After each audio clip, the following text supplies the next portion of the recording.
17 अगस्त से लांजी विधानसभा क्षेत्र में भाजपा के टिकट वितरण को लेकर पार्टी के भीतर चल रही अंतर्कलह लगातार खुलकर सामने आ रही है।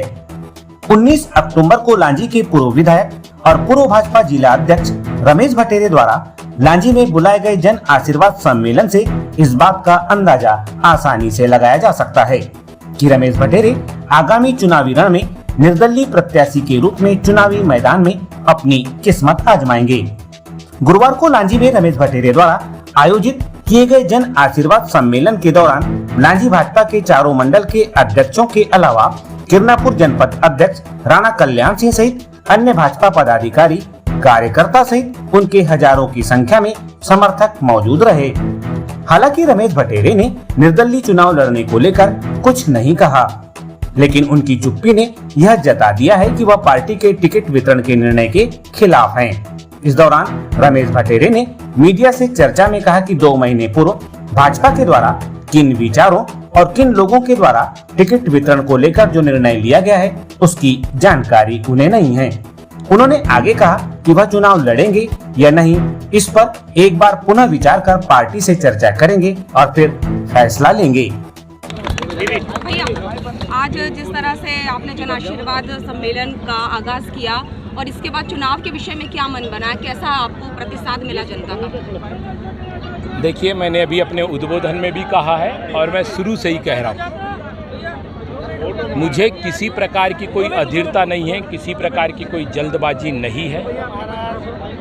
मैं इस क्षेत्र के विकास के प्रति और इस क्षेत्र के विकास को लेकर हमेशा सजग रहा हूँ और हमेशा जवाबदार रहा हूँ। और ऐसे एक नहीं, 10 साल बिना विधायक रहते हुए भी मैंने ऐसे अनेकानेक कदम समय समय पर क्षेत्र के विकास को लेकर उठाया है। चाहे मुख्यमंत्री जी को बुलाना पड़ा हो तो बुलाया है, उनके माध्यम से बातें की है, जो भी हो सका है मैंने इस क्षेत्र के लिए किया।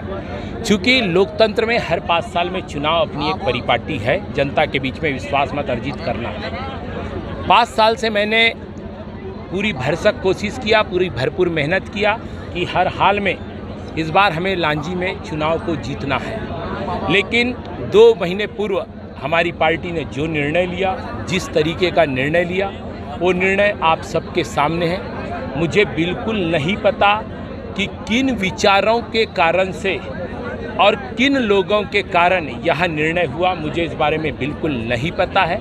लेकिन हाँ, मैं इतना ज़रूर कहूँगा, क्योंकि लोकतंत्र में सत्ता की जो ताकत होती है वो क्षेत्र के विकास में हमको आगे बढ़ाती है, क्षेत्र के विकास के लिए आगे बढ़ने हेतु प्रेरित करती है। जो जन समुदाय आज आप देख रहे थे, पार्टी का जो स्वरूप देख रहे थे, यहाँ सिर्फ पार्टी के कार्यकर्ता नहीं, लांजी क्षेत्र के जनता जनार्दन, क्योंकि मैंने सबको बुलाया था, क्या अपना क्या पराया, क्या पक्ष क्या विपक्ष, क्या छोटा क्या बड़ा, हमारे लोगों ने सबको आमंत्रित किया था और सब लोग बड़ी संख्या में आज यहाँ आए भी थे। मैं नहीं, आज भी मैं चुनाव लड़ूंगा अथवा नहीं लड़ूंगा और भी अपने लोगों से चर्चा करके, क्योंकि चुनाव अकेले के बस का काम नहीं है। मैं इतना बड़ा नहीं हूं कि अकेले के दम पे मैं चुनाव लड़ने का निर्णय कर सकूं।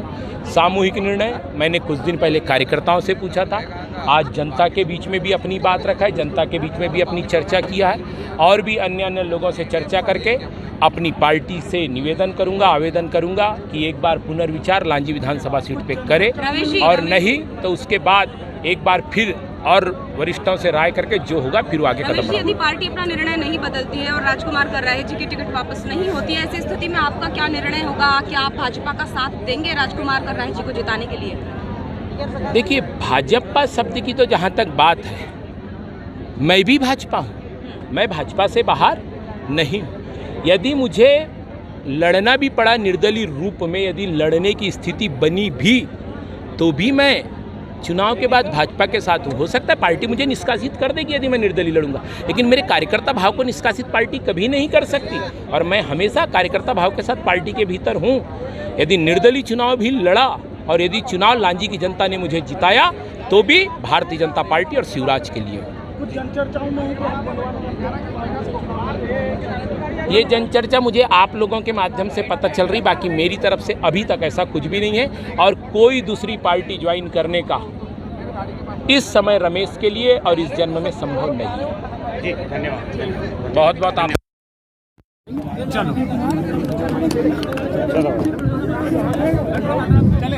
अपना हो गया काम।